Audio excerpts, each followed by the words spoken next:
ওইভাবে নামাজ পড়ো যেই নামাজের মধ্যে আছে মনোযোগ, ওই নামাজ পড়ো যেই নামাজের মধ্যে আছে ভয়।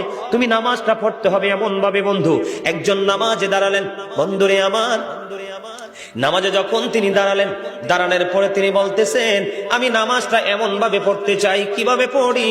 কই আমি নামাজটা এমন ভাবে পড়ি, যখন আমি নামাজে দাঁড়াই আমার কাছে মনে হয় আমি ফুলচেরাতের পোলের উপর দাঁড়িয়েছি।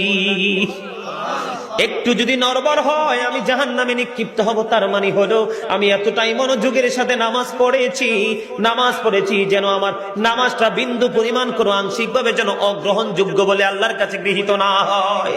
তিনি বলতেছেন, আমার কাছে মনে হয় রে এটা আমার জীবনের শেষ নামাজ।